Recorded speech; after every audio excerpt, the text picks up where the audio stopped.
my. Hi, I'm Sara. And I'm Rena, and welcome to Biopic, a podcast story. This is a podcast where we dissect the good, bad, ugly, and absurd of this specific genre of motion picture, the biopic. If you want to learn more about us, our scoring system, and how we choose movies, please check out our special introductory episode, Introduction, Who Are We and What Are We Doing? Sara, what movie are we doing this week? This week we will be talking about Ed Wood. And also this week, we have our very first guest. We have a wonderful, brilliant special guest with us today. It's comedian, producer, and writer Liam McEneaney. A little bit about Liam. He has been doing stand-up since he was 19. He has appeared on Showtime, IFC, Comedy Central, CNN Headline News, and he spent 2 seasons as a panelist on one of the best shows in the history of television, which is VH1's Best Week Ever. He has also appeared on WTF with Marc Maron and the Howard Stern Wrap-Up Show.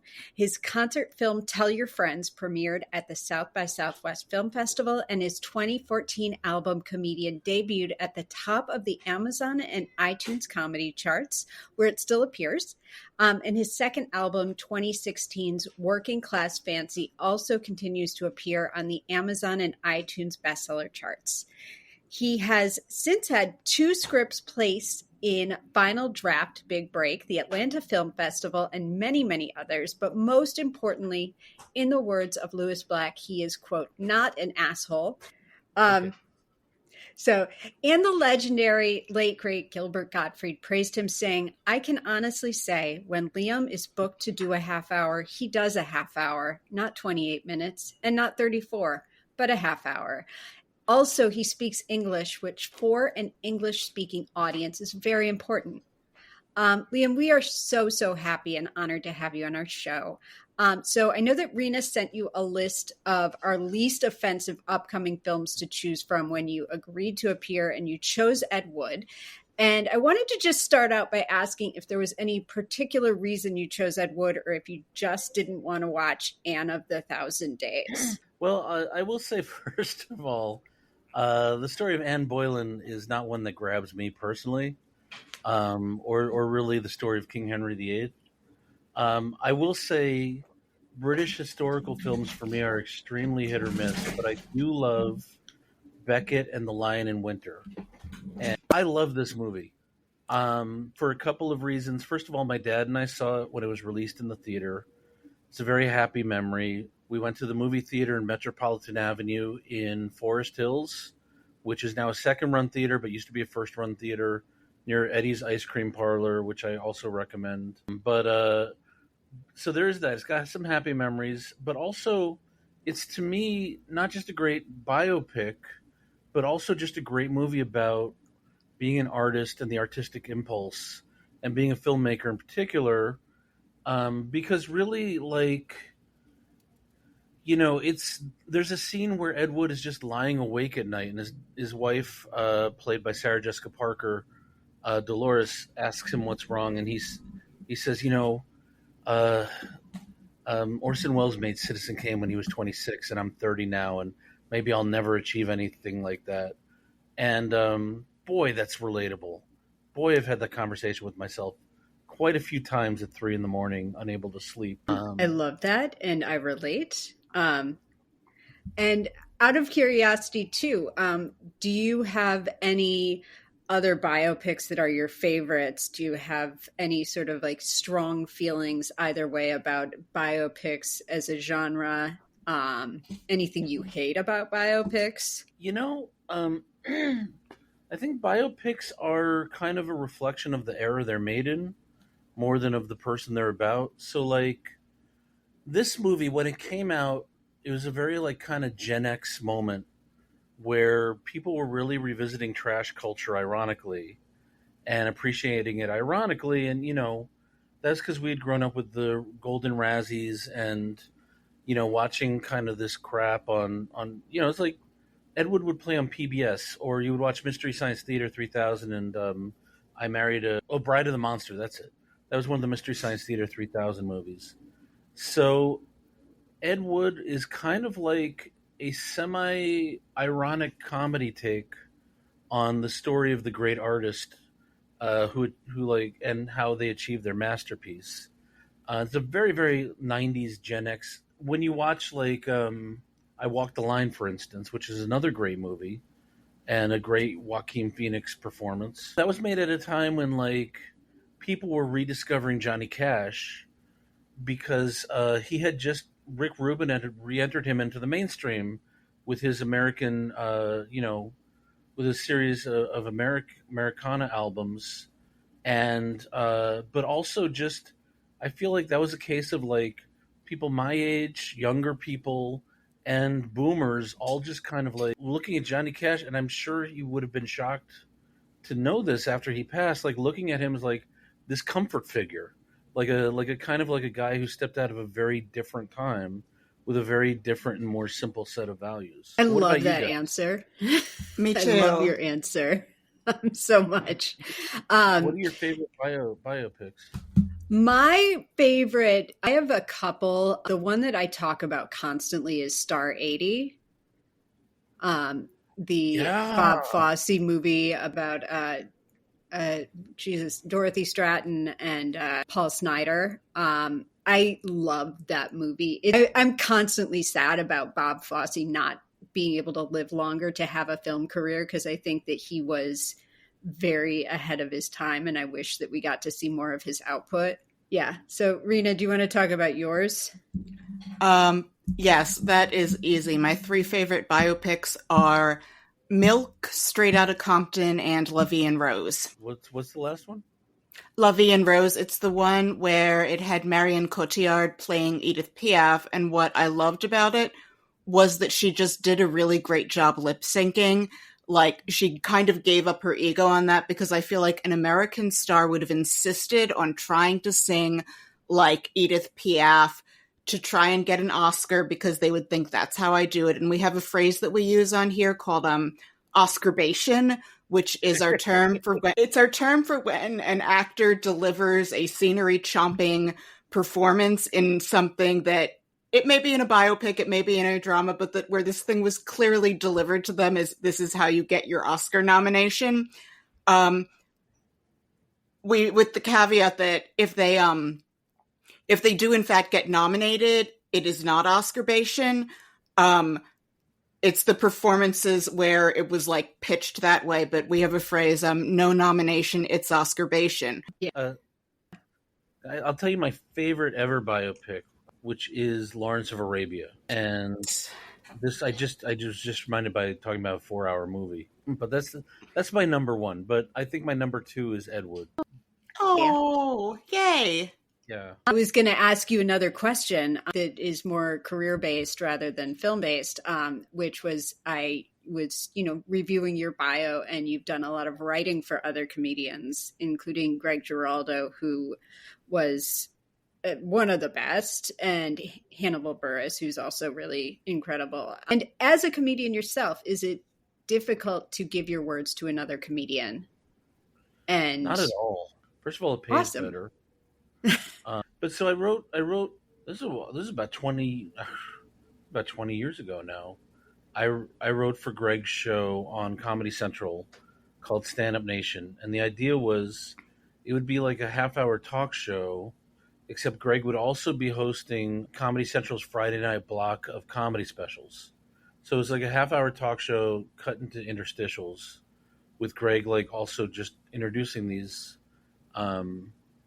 It was a show made for no one, because the entire block was called Stand Up Nation with Greg Giraldo. Like that entire block, back when people used DVRs. So that's what it would say on the schedule. So if you were a stand-up comic who was debuting a new half-hour special or 1-hour special on Comedy Central, there was literally no way to tell people exactly what time it was on. And there'd be no way to, like, people could set their DVRs to watch it later. But to answer your question, it was great. Like, honestly, there's something just about, doesn't matter who delivers it, if your joke gets a big laugh. Is there a biopic that you would like to see made that hasn't been made? That's a very good question. And I think the answer is, I think enough time might have gone by that we could maybe, like they had that movie about Saturday Night Live. And I'd love to see something similar about Monty Python's Flying Circus. Yeah. Those guys are kind of my heroes, and especially John Cleese. So I'd love to see a biopic about those guys. Also, John, I'll tell you who's a very interesting character in American history is Red Cloud, who was he was one of the chiefs of the Lakota Sioux. He's the only Indian chief who beat the United States Army again and again and again. Like he actually beat the army to a standstill, and he was a very smart guy. There's a great story.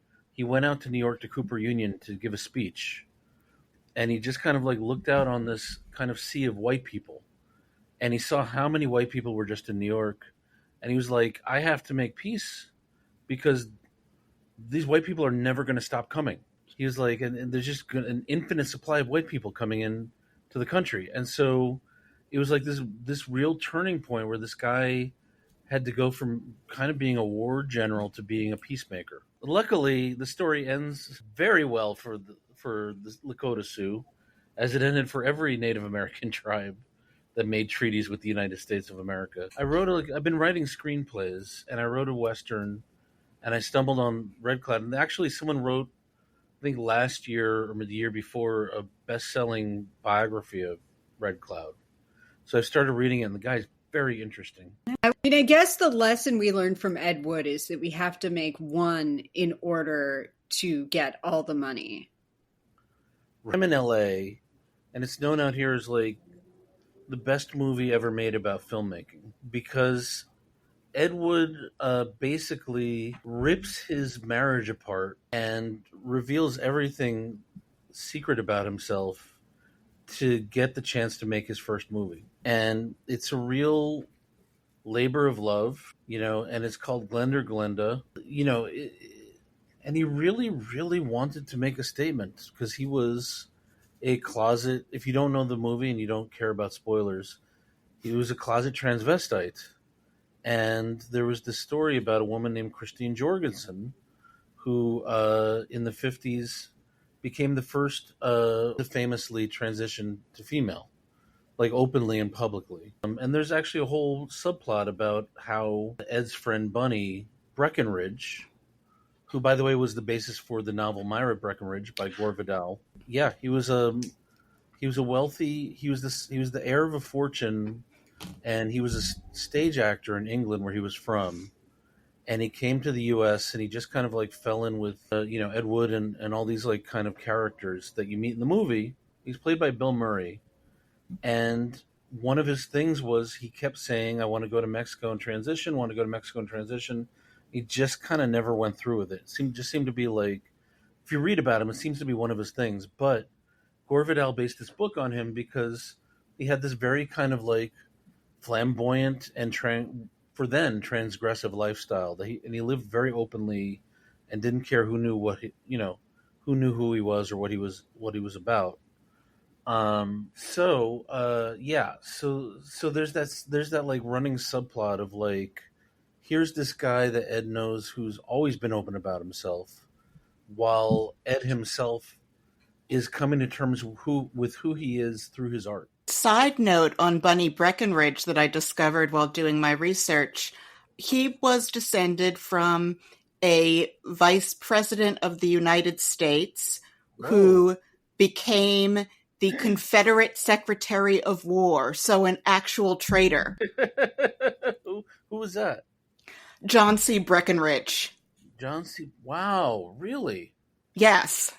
Oh, wow, okay. That is so interesting. I love the movie Myra Breckenridge for all the wrong reasons. So I'm like, the movie's a train wreck. Okay. As most Gore Vidal movies were. Yeah. We've walked up to Gore already once in this series. Yeah, he doesn't it doesn't really work, does it? His stuff going to the screen. Look, he was a great writer and he was an even better public figure. But just anything that he touched that went to the movies never quite worked. Yeah. So just to close out our interview before we start really talking about the movie, is there anything that you want to plug or promote or talk about that you're working on these days? I will say I just filmed a special, a half-hour special. That's not coming out till 2025. So just, I guess, in your Google Calendar, go to January 2025 and make a note to email me, liam@heyitsliam.com. Anyone can email me, and I'll let you know what I know in a few months. Amazing. Also, I'm currently in film school. Next semester, I'm going to have a very light load. I'm almost done, but I'm kind of like only have a couple classes next semester to get through. So I'm also going to make a short film. But again, I don't have a Kickstarter or anything like that. So just make a note when you make that note in your Google Calendar. Add that we'll plug your Kickstarter when it's up and running. Thank you. Yeah, maybe I'll come back. Please already. I'm like, please come back. We haven't even started yet, and I'm like, please come back already. Okay. Excellent. And we'll put up all your info on our show notes as well, so people don't have to stop their vehicles and write down your email address or stop their vehicles and go into their Google calendars as well. Right. Hey Siri. But yeah, we're so happy to have you to talk about this movie. Well, also, Liam, where can we find you on the web? You can find me at heyitsliam.com. My website is outdated in the sense that I'm refocusing. I'm making a new website, so it looks bad, but it's still very Web 3.0, and it needs to be Web 4.0 essentially. On Instagram, I'm Radio Liam. On Twitter, I'm Hey It's Liam. On Venmo, I'm Hey-It's. And that's it right now. I will have more stuff coming out over the next year, but that's where you can. Oh, and also, anyone can text me at 424-245-LAFF. And that's my Google Voice number. If you call me, I'll never, ever pick up. But if you text me, I'm usually very good about responding. Did you ask for that phone number, or did they just give it to you and it worked out really well? Not only did I ask for it, I wanted the LAFF, and it just happened to be a Beverly Hills number, which was even better. So, very cool. Listen, when I lived in New York, I had a couple of job interviews where people were like, "Wait, are you going to be in Beverly Hills? Should we do this by phone, or can you come into our New York office?" And I'd be like, "Yeah, I think I'm going to be in New York that week. So we'll be fine." That's Rena, can you give us the trigger warning? This movie contains depictions of false teeth, homophobia, octopus fighting, alcohol abuse, drug abuse, including some nauseatingly gnarly track marks, and cheerful mid-20th century can-do optimism. And number one, this movie contains Jeffrey Jones. Tim Burton made a number of movies with Jeffrey Jones, but had the decency to kill off his Beetlejuice character prior to the start of the Beetlejuice sequel. I believe the character gets cut in half on water skis or something. It's really unfortunate. That guy's in so many great movies of the 80s and 90s. He was in Amadeus for Christ's sakes. And it just, every time he shows up on screen, especially Ed Wood, the movie starts with him playing his character Criswell, delivering the monologue that opens Plan 9 from Outer Space, which he also gave. And it's such a great way to open the movie, and it's just unfortunate when he pops up. I'm like, oh fuck, that's right. Yeah, it's a huge bummer because he is in some amazing things. By the way, if you're listening at home and you're like, who's Jeffrey Jones? He was actor, really fine, very funny, dry character actor who also was arrested for soliciting a 14-year-old to pose in nude photographs and having a collection of child pornography. He's a huge bummer. Rena, can you give us a spoiler warning? Oh, Sarah, can I? Warning, we are going to spoil everything, including possibly the major plot points in works of narrative art having nothing to do with this particular movie.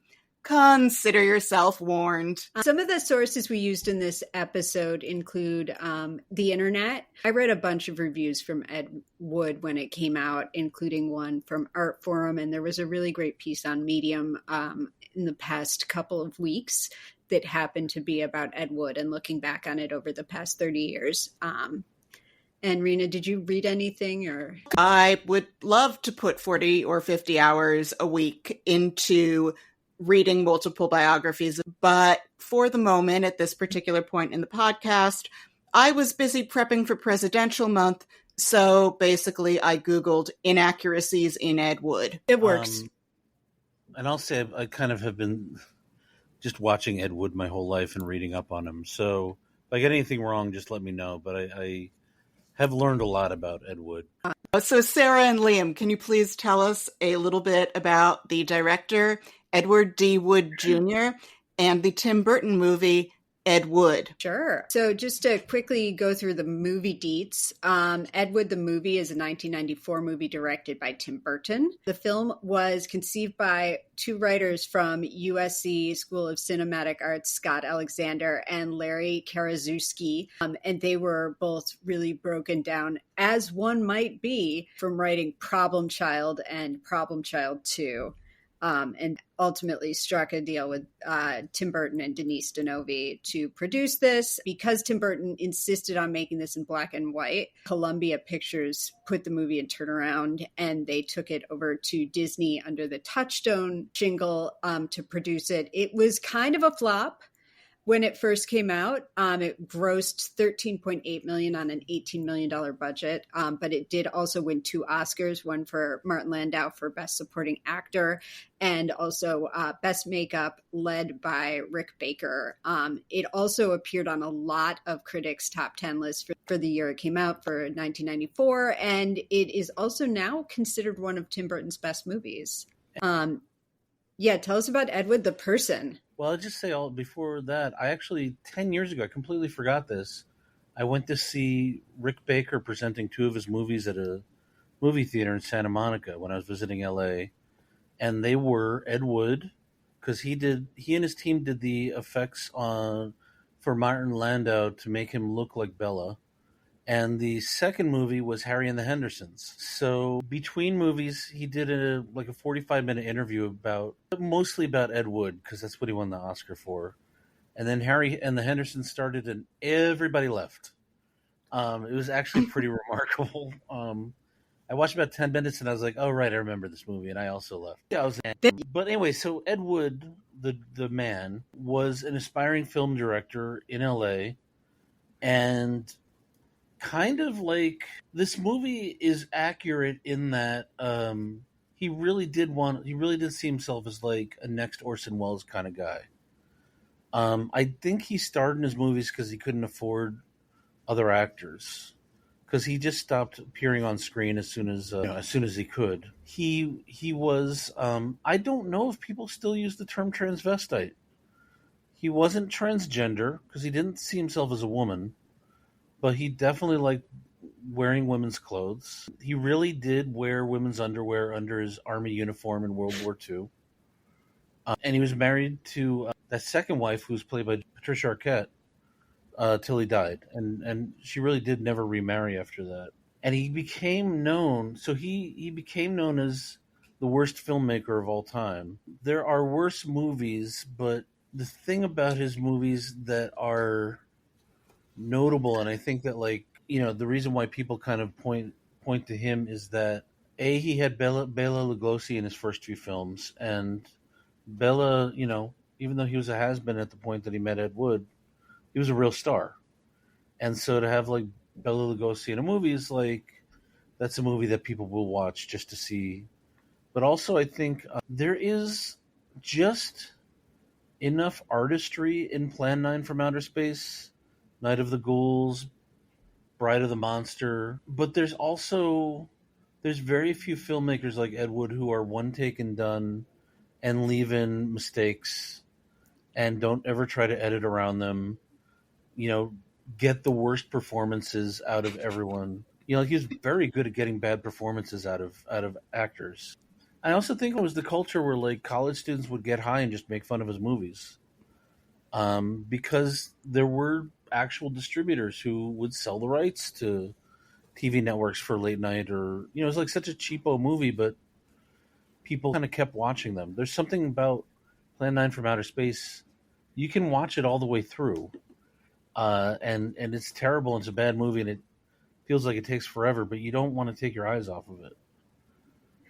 He discovered Tor Johnson, for Christ's sakes. And also, I mean, I was fascinated by his conversations with, and I'm just going to call him the hobo from Pee-wee's Big Adventure, when he would borrow stock footage from him and integrate it into his movies. Like, there's something really brilliant about that, and forward thinking and artistic, that really kind of takes him above the idea of just being like a schlocky filmmaker. Look, if you turn on the TV at 2 a.m.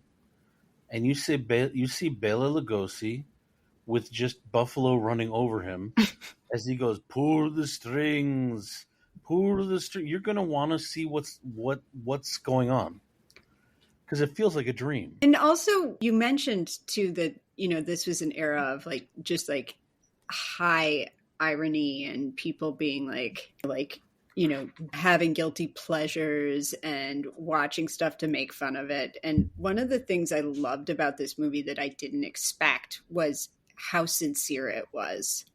I went to the theater blind. I like to go see movies without knowing anything about them. So, again, the movie opens with Criswell emerging from a coffin and giving his very famous speech from Plan 9 from Outer Space. And then the opening credits sequence is a kind of greatest hits of bad Ed Wood effects done well. And in fact, one of the things I really like about this movie that I only noticed watching it for the fourth time this week is it's the opening credits end with kind of like panning back over a scale model of Hollywood until you land on the theater where he's produced and written a film. And then at the very end of that movie, you see them recreating the Plan 9 from Outer Space scene where there's flying saucers, I think, hovering over Hollywood. And you're like, oh, wow. So Tim Burton did the really high-end version of that, like the really big-budget version of that. And then he ends the movie by just kind of recreating the crappiest version that this movie was about. And this really is, in that sense, a sincere homage to Ed Wood. And, it's kind of like, so I was really surprised as the movie went on. Johnny Depp is a little bit over the top.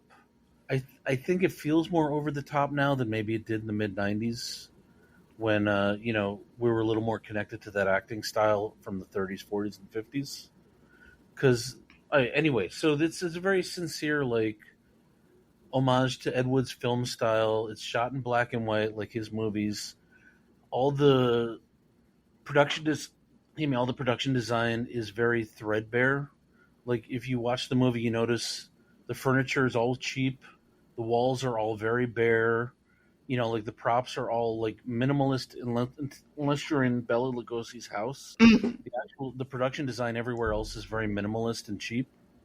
And I think it feels like a deliberate choice to pay homage to these Ed Wood movies. Yeah, I thought that they got that right in letting things look cheap, but also in that the suits don't necessarily fit perfectly or look like freshly bought. And sometimes the walls do kind of look like you could tap on them and they'd fall over, but it also feels like a conscious choice. And I thought that the acting style is a little bit of a tribute to that 50s style, which is a conscious choice that actors and directors make sometimes when they're setting things in the past in certain worlds to blend a little bit of that into what we call realism now. I mean, Tim Burton is so famous as a stylist, and he's so famous for just kind of having everything all over the place and just kind of filling the screen, that when he makes that minimalist choice, you really notice it. Another movie like that, which is also a biopic, is called Straight Story by David Lynch. Oh, and yes. Another movie I would recommend for your podcast or just for your listeners, where David Lynch plays it so straight and so not crazy that you notice it's such a departure from his filmmaking style that you notice it. And so I feel like it's the same thing as Ed Wood, where it's like such a departure from the Tim Burton house style that like you notice when when the walls are empty. Yeah, and this was also like to set like Tim Burton timeline too. Like he was on quite the hot streak when he made this, because he had just done Batman Returns and Batman and Pee-wee's Big Adventure and The Nightmare Before Christmas, all movies that are like they fill the frame with things to look at. So this is kind of an interesting departure for him. In terms of the era he was in. Also, just on our little bit about Oscar bait that Martin Landau won Best Supporting Actor for this. This is our second Martin Landau appearance, because he was also in Cleopatra, where he spent much of the film. Yes, he spends much of the film wearing a breastplate with nipples on it. Oh yes, sorry, I completely forgot about that. I haven't seen that since I was a kid. So Martin Landau, considering what that guy's career was, he definitely deserved the Oscar. But also, what's funny about this movie, and I don't know if it's intentional, but the heiress that, or the woman that gives Ed Wood her last $300 and he thinks she's going to fund the movie, that's Martin Landau's daughter, Drusilla from Buffy. So she plays, and she does a really good job. So it's not just nepotism, but I wonder if like that's a joke, like hiring the daughter of their star to play a role. I mean, it's a good, that is a good, like, that could be very much a meta joke of the movie. This was a tough year at the Oscars, though, too, because this was the big winner this year was Forrest Gump. Right. There's a couple of movies that I would call out that were maybe objectively better. So Pulp Fiction, obviously. I will defend Forrest Gump in the sense that it's a movie just aimed right at the heart of the boomer culture. It had effects that at the time were like astounding. And it was just one of those movies that just everyone responded to. It was like crazy. Like it just, there are movies that really just hit that vibe at just the right moment that the world is just ready for. That's one of them. Yeah. Joker's another one. I mean, it just is what it is. So Star Wars, The Godfather, like their movies just hit. Nobody sees them coming. Yeah. I would have rather, so Landau's competition was Samuel L. Jackson, excuse me. He is not my friend. I cannot call him that. But I stand by the idea that he should have probably been in the Best Actor category, because Jules is the centrifuge of that film. Don't love that he's even in the Best Supporting Actor category.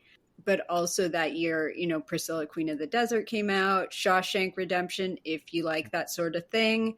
Interview with the Vampire, which is not a good movie, but Kirsten Dunst is amazing in that and probably could have been a contender that year if she had been nominated. And Hudsucker Proxy. I've always thought that 12 Years a Slave was Brad Pitt's apology for Interview with the Vampire. Interview with the Vampire is a wild movie because if you look at that movie has the biggest star in the world in it. It has Brad Pitt, who is the sexiest man alive, and it has an up-and-coming Antonio Banderas, who had just had his first like real hit movie in the Mambo Kings, and they're all playing gay vampires. It's kind of amazing.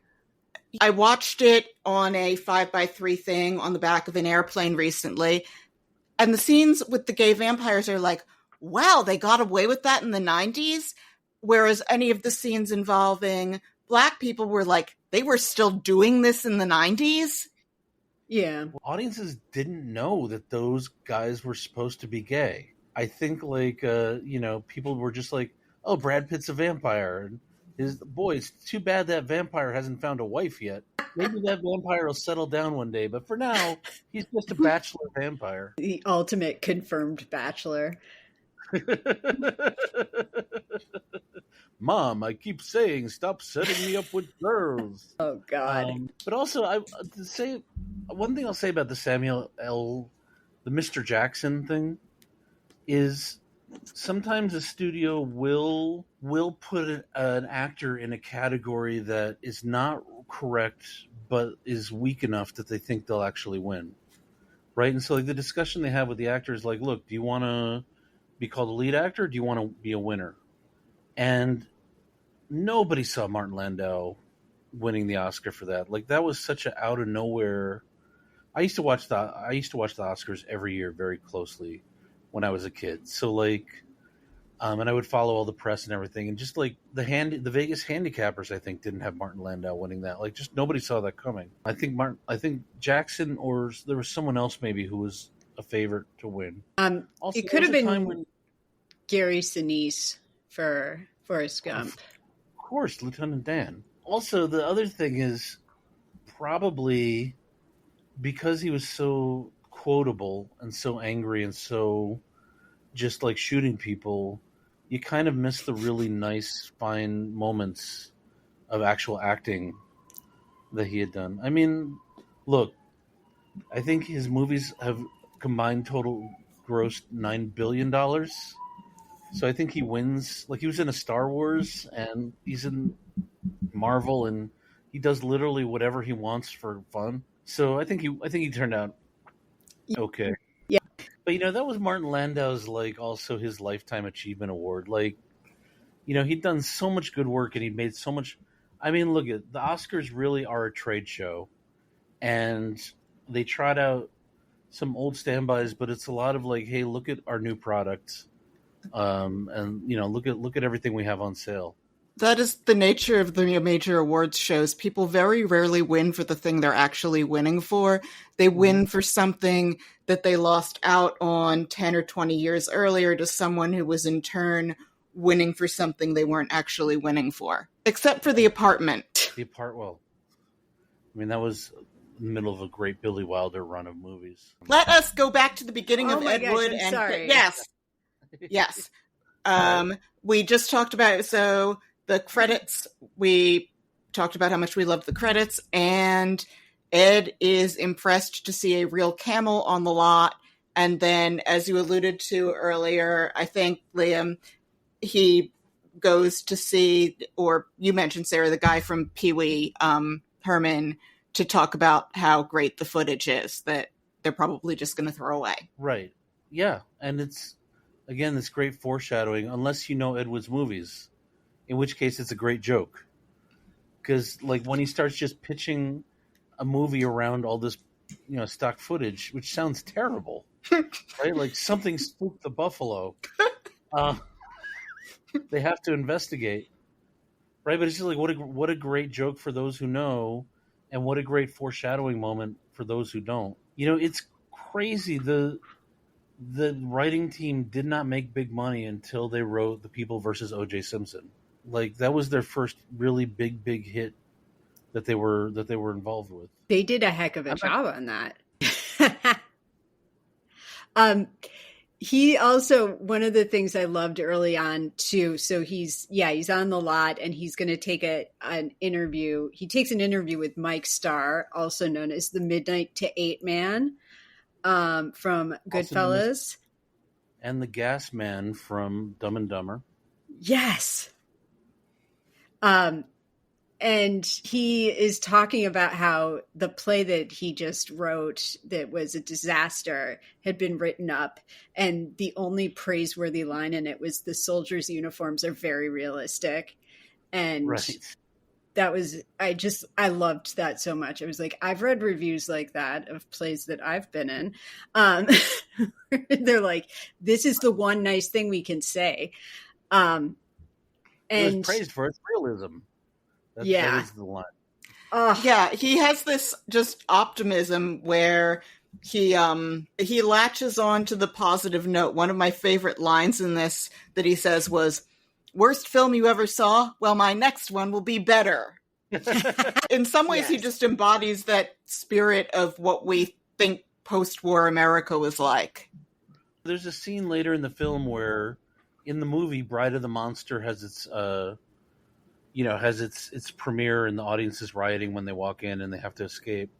But what really happened was they had a premiere in a theater, and he asked the manager of the theater afterwards what he thought, and the manager said, "It's the worst movie I've ever seen." And so then there was a picture with the cast and the manager in it. Ed Wood just cut the manager out. I mean, that was like his attitude. It's just like, well, screw you. I mean, yeah, he's delightful. I have a lot of problems with modern day Johnny Depp, but this is a delightful performance and a sincere performance from him. He's alive and upright and having a great time, and clearly like is just really like into this role and is so radiantly positive. And yeah, and then he runs into Bela Lugosi, who thinks he wants an autograph, but he instead is like, I wanna make movies with you. And will you be my new grandpa and we can hang out forever? And I'll ignore it when you're injecting morphine. Yeah. How great, dude, how great is that scene? They're watching Dracula, then just, and this is why, look, whatever you say, what you want to say about Tim Burton and the movies he makes now, you just see Bella's shadow behind that sheer curtain, and it's in the background, Ed's in the foreground, and you just watch him pull out the kit, inject himself, and then come back and be invigorated. Mm. It was just like a beautiful and simple way of telling that story without getting too graphic, you know? And yeah, well, we see some graphic later, but right, that scene where he's doing the thing where he's like, "You have to be double jointed, Eddie." Yeah. That was just a magical scene too. Like just watching him do that. Like I was like, oh my God, Martin Landau, you're magic. The kids. I love the kids. And his two little chihuahuas. And the way that he has that hoarder apartment where you were saying something earlier about everything looking minimal, like what Ed Wood could afford for his set, except that Bella has these leftovers of having been a big star. Like there's some gorgeous portrait of a nude woman seated, and like the occasional ornate thing where it's just these few things that he's held onto from bigger homes and like carted into steadily smaller spaces. Right. Like he opens his front door at that crappy Baldwin Hills house, and there's just a big oil painting of him as Dracula right in the background. So good. Him entering the movie, I was really worried because I knew that, I knew the lore of what happened to Bela and how he was replaced in Plan 9. And I was very concerned that he was going to leave the movie, like halfway through it. So I was so happy that he was there for most of it, because it was such a lovely magical performance. Are you talking about Bride of the Monster? No, Plan 9 from Outer Space, when he died while they were in pre-production for that. Other touches that they got just right, the way that we meet Sarah Jessica Parker's character, Dolores, after this. She subsequently wrote a song called Do the Clam for Elvis Presley. And Shake a Ruler. Yes. But the way that they catch that, they show that like her Angora sweaters are like falling off her shoulders. I mean, is it just me, or does actually Johnny Depp look smaller than Sarah Jessica Parker? He does. He looks very petite in this movie. Mm-hmm. Yeah, he looks like a tiny guy. I think that's partly because, I mean, look, he has such a history of these oversized characters. I mean, there's a reason why he and Tim Burton work very well together, and a reason why, like, Pirates of the Caribbean was the perfect movie for him. But when, in this movie, he's like a kind of like smaller than life character trying to be a bigger than life character. And he just does not dominate the screen. I think it's probably also the way he was shot, But it was, yeah. Do you guys ever see Chaplin? Yes. It reminds me a little bit of Chaplin too. Yeah. Yeah. He is like, it's so funny because I didn't think about it until you mentioned it, but once you mentioned it, it's like I can't unsee the size difference between the two of them. And Sarah Jessica Parker is like the size of my finger. She's like 5'4". She's itsy bitsy. She's itsy bitsy. So that must have been some magical camera work to make him look itsy bitsier than her. Just that scene they're reading the review and she goes, "Do I really have a horse face?" And then that's what she was tagged with for the rest of her career. Yeah, I clocked that and I was like, oh, honey, there's going to be a South Park episode that's so mean. Yeah. Oh. But that scene where she's furious and she and Juliet Landau are doing that scene together, and they're both acting terribly, but there's a lot going on under the surface. And that's like just good actors acting like bad actors. That's a tough thing to pull off. Yeah. That seems like that would be like, for a good actor, that would be like the same way that like playing drunk is very difficult. Mm-hmm. To intentionally act poorly. I was just going to say, like, to have to really like broaden out your performance in that way for the purposes of this film. And I mean, especially to also add a ton of subtext while you're on the surface being terrible at the scene you're in. Yeah. Angry filing. Yeah, and that's pretty much how that shook out. Was they had a butcher who said I have two conditions. One is my son plays the lead, and the other is movie ends with an atomic explosion. And there's no other reason for Bride of the Monster to have ended with an atomic explosion. I mean, I love that he was so agreeable with his backers most of the time. Like, that is, in making it work as an artist. I respect that. And then, I mean, meeting with Orson Welles and having him going back in and being like, no, I'm going to make this movie terribly the way I want to make it terrible. And I'm like cheering for him as he goes in to say, I'm going to make this movie the way I want. And it takes on this feeling of a caper as he's completing it. And that one concession to them, maybe you guys were right. Plan 9 is a good title.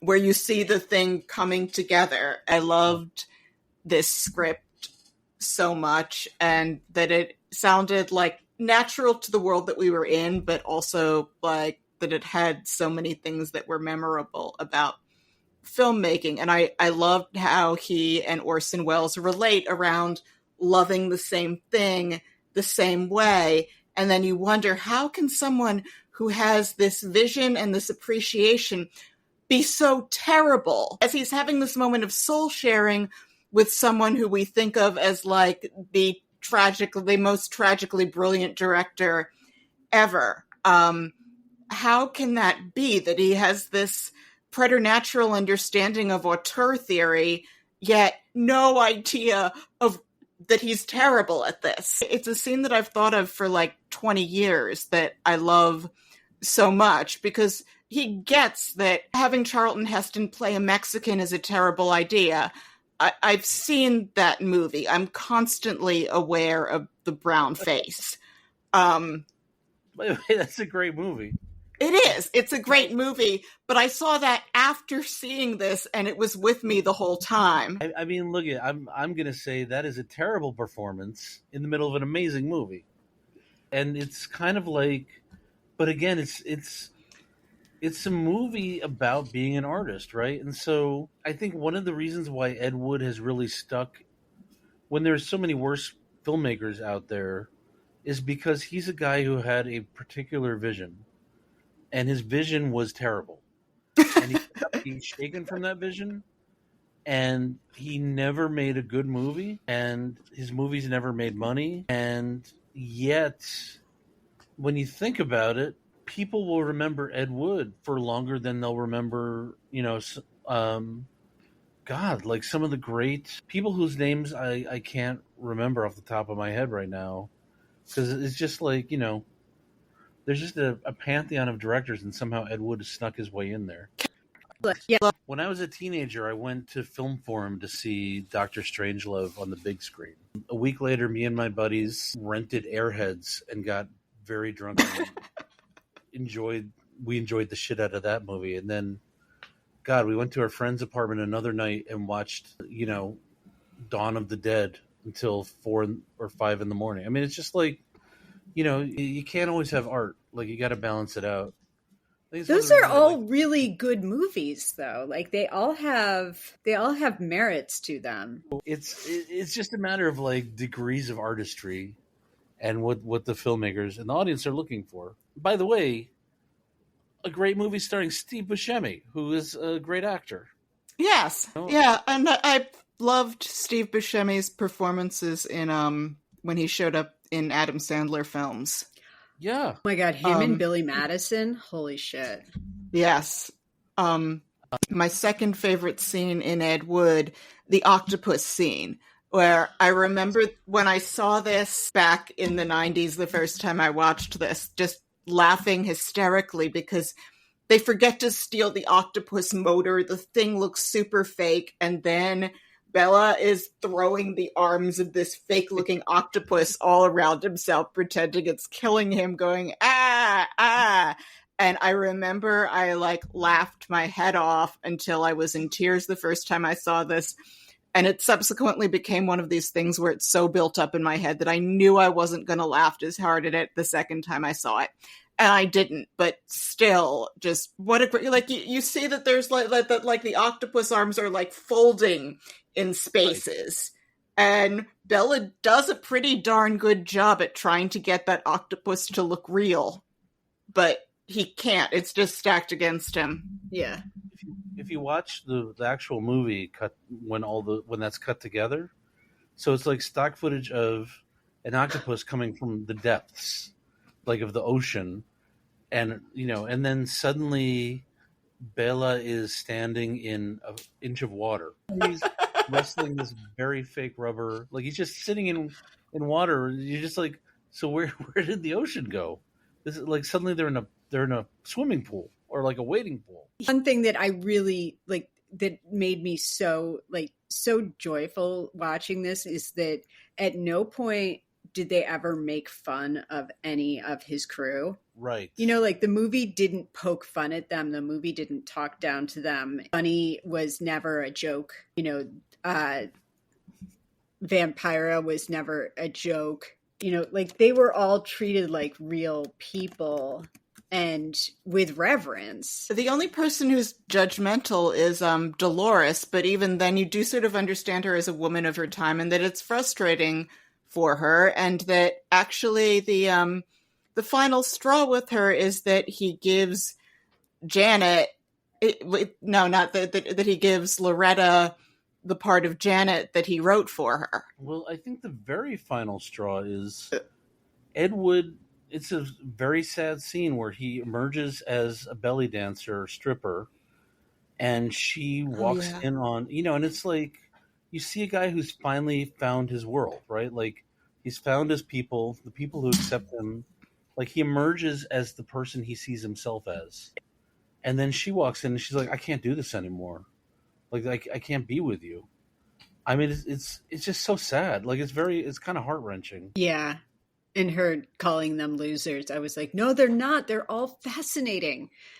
Right. It's like he assembled the John Waters crew irony-free before John Waters. By the way, Criswell is amazing. Like, they don't really get into who Criswell was, but he was a guy who was very famous for a little bit. He had his own TV show. He was on The Tonight Show with Johnny Carson and The Tonight Show with Jack Parr. Like, he was like a real public figure, and he just kind of, whatever it was about Ed Wood, he really recognized something about himself in him. And they were genuinely close friends. Like, him appearing in Plan 9 from Outer Space was a favor. It was like doing that monologue, because that monologue was actually the opening monologue for his syndicated TV series. Like, that's how he would start his shows, saying, like, being fascinated by the future because someday we will all live in it. Which is like, what a hilariously terrible line. He actually said that. He wrote it and he said it. every day. It's a hilarious line, but also like I also was like, huh, he's kind of right about that, I guess, right? Yeah, he's making a fair point in it. Yeah. Sarah, did you have any picks for choice dialogue? I mean, so like the whole screenplay is my choice dialogue. Yeah. I loved so much when he was talking to Orson Welles in the line, "Visions are worth fighting for. Why spend your life making someone else's dreams?" I loved that so much. I loved also when Dolores and him had that fight where she said, "What's my motivation?" Like that just the way she said that and the way it came out, and just he's like, "You're filing." But I just the back and forth between them in that scene was amazing. Yeah. I guess I had about 6 things that I wrote down, which were worst film you ever saw. Well, my next one will be better. No water, no liquids. I'm terribly allergic to them. Say, what are you, an Angora wholesaler? Lugosi's dead and Vampiro won't talk. I had to give the lines to somebody. I'm supposed to do a thriller for Universal, but they want Charlton Heston to play a Mexican. And finally, maybe you were right. Plan 9 is a good title. I think my favorite is he's really frustrated with the backers and everything that's going wrong with his Plan 9. And he looks in the mirror and he just goes, "Stupid, stupid, stupid." And then that later comes out as dialogue in the movie where the alien's like, "Stupid, stupid, stupid. These earthlings are so stupid." And you're like, yeah, that's probably how he felt. He probably felt like a bit of an alien among other people who just did not get what he was trying to do artistically. I mean, the fact that he got Baptists to back the movie and then they all had to get baptized, that was amazing. That's a famous true story.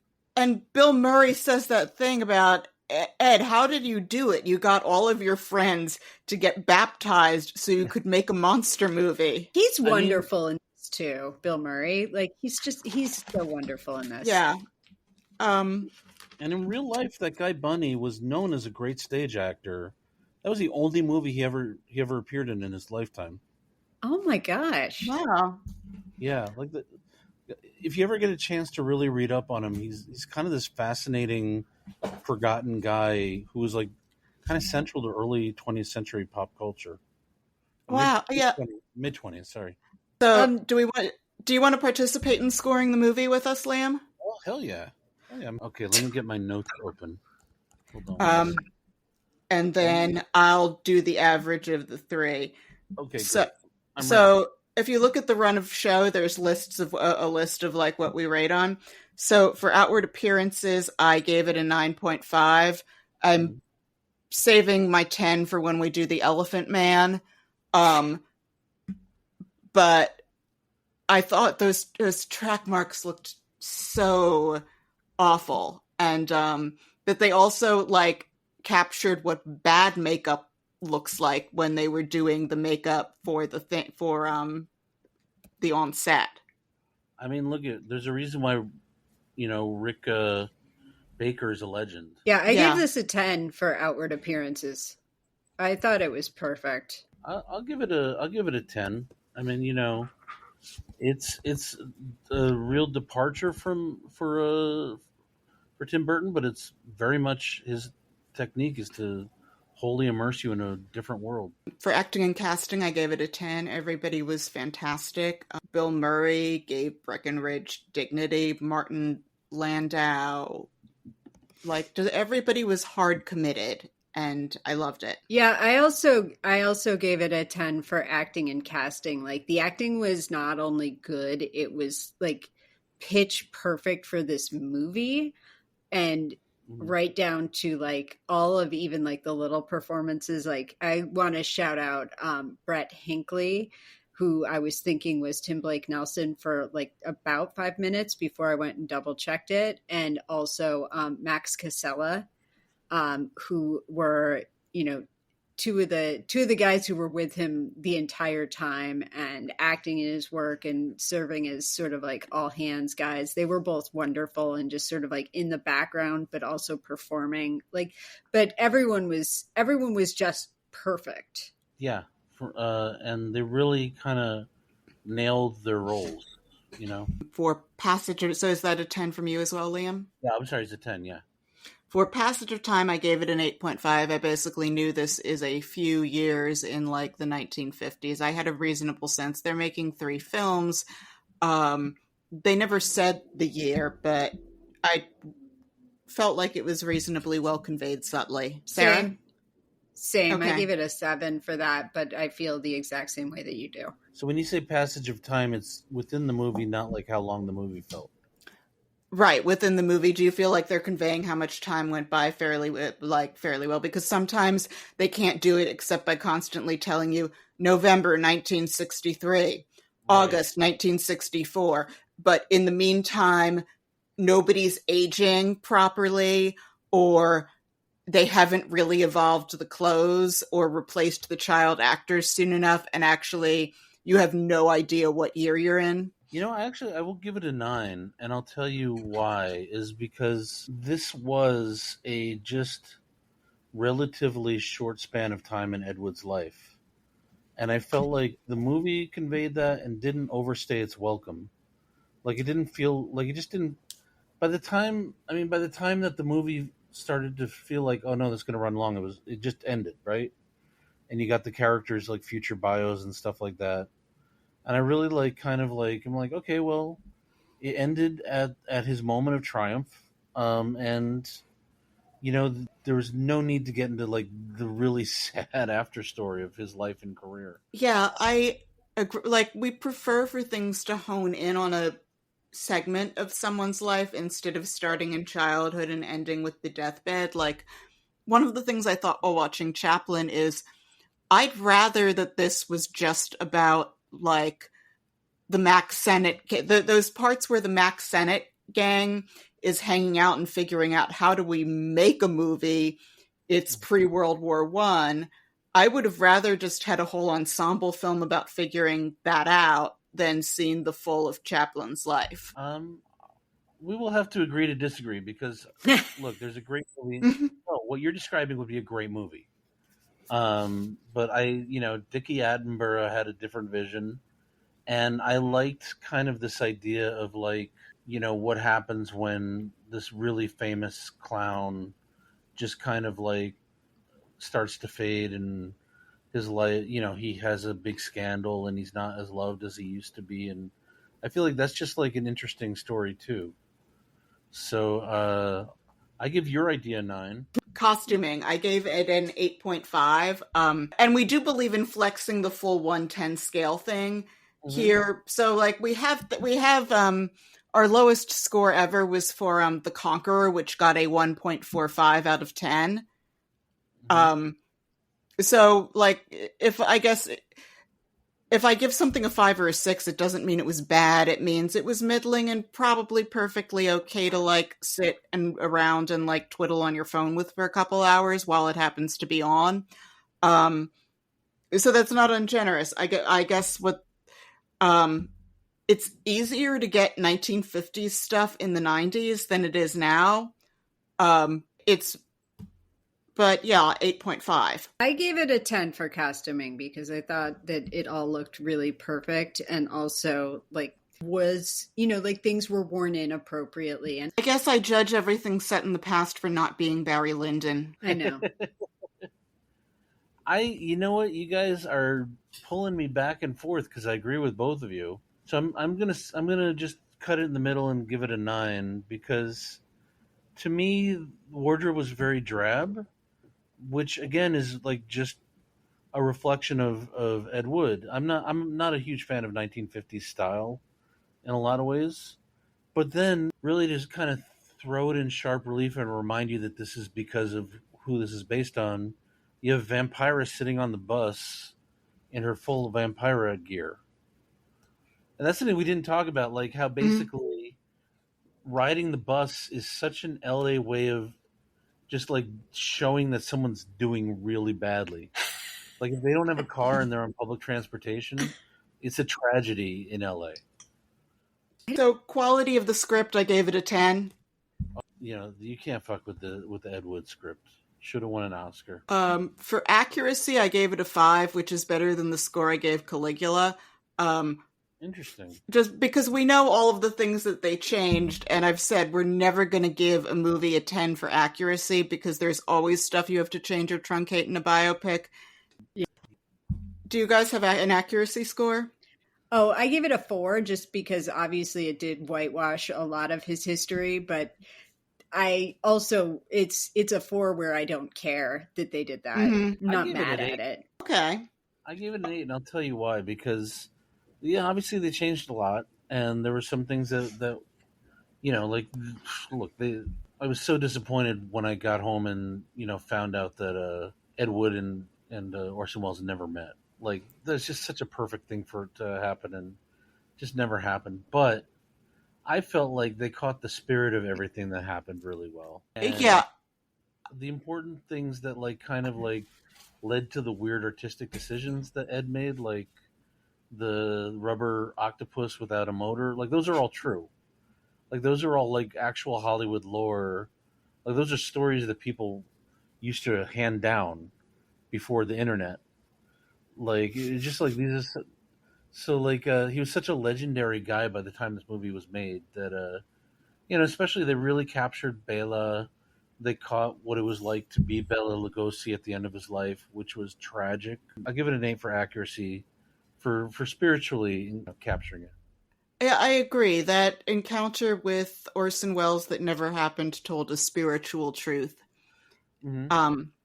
For storytelling, I gave it a 9.5. Why'd you dock it at 0.5?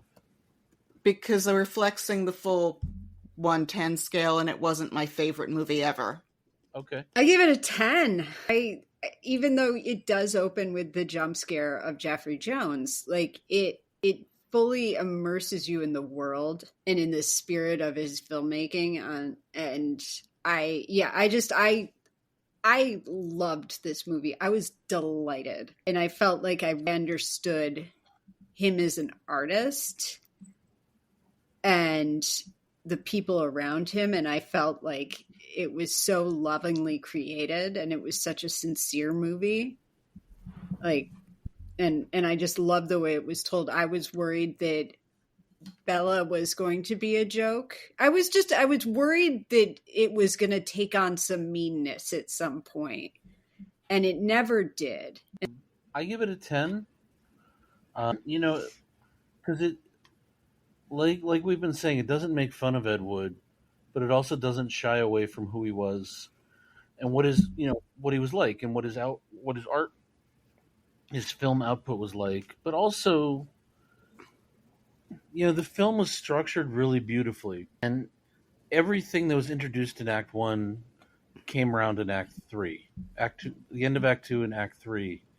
You know, the Citizen Kane poster turns into the encounter with Orson Welles. You know, just kind of like the end of the movie perfectly mirrors the beginning of the movie, where he's this scrappy guy in the film system who can't get a toehold.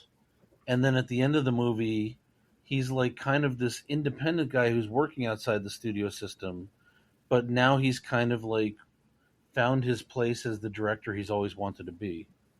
So I think there's just so much going on kind of under the surface of this really also like well-paced, funny, dramatic film that I'll give it a 10 for storytelling.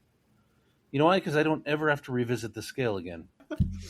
Storytelling, I gave it a 10. For production value, I gave it a 9, just because there were some things that looked a little bit sparse to me that didn't need to be, even if that was the theme, and they did have $18 million to work with here. But overall, everything looked great, and when it looked bad, it was because it was supposed to. 10. Yeah, I give it a 10. You ever work in a cheap, shitty studio space? It looks really, really... I had to look up to make sure Larchmont Studios wasn't still in operation. Because it just felt like a place I'd been in. Sarah, you're surprising me, because I was thinking that you were going to look for all kinds of excuses to dock this. out of an ulterior motive, which is that you hate Johnny Depp. I do hate Johnny Depp, but this movie overwhelmed me with delight to such a degree that I was able to overlook that. And that is an accomplishment because Johnny Depp doesn't know it, but he is my arch nemesis. Really? I hate that man. Able to overlook all of it because this movie delighted me so much. So production, direction, decision making, I gave it a 10. I gave it a 9.5 just to make sure that I wasn't being too over the top. Liam? Don't let her bully you. I'm giving it a 9 point. No, I'm going to give it a 10. Okay. Movie. I mean, we haven't even talked about the score or yeah, the cinematography, which was amazing. I mean, just every single decision that was made in this movie paid off so well. That was Howard Shore who did the score. Yeah, because he had gotten into a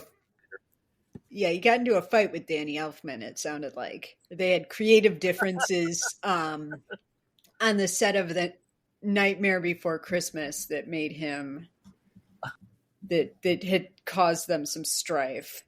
So for Do We Care, I gave it a 10, which brings my average to 9. Do we care? I gave it a 10 for Do We Care. I walked out of this in love with all of these people and in love with their weirdness and invested in them. This movie made me care deeply about all of the characters. Anyway, I will give that a 10 because even if you don't care about Ed Wood, this movie will make you care about Ed Wood. And that brings my average to 9.6. I'm in 8.8, Rena. Okay, so that brings the average to 9.13, which means Ed Wood earned second opinion. So second opinion is the element that we blatantly ripped off from How Did This Get Made, where if a film scores above an 8, we read 1-star reviews of it so we can shred the person who disagreed with us. And then also, as they do on How Did This Get Made, if we score a film below like a 4, we read good reviews and then also shred the person for being an idiot to think that this was good. And it's fun because, like, how often do you get to shred someone for disagreeing with you and they can't talk back? So, if we could each pick a 1-star review off of IMDb. Is it a user? User reviews. Oh, yeah.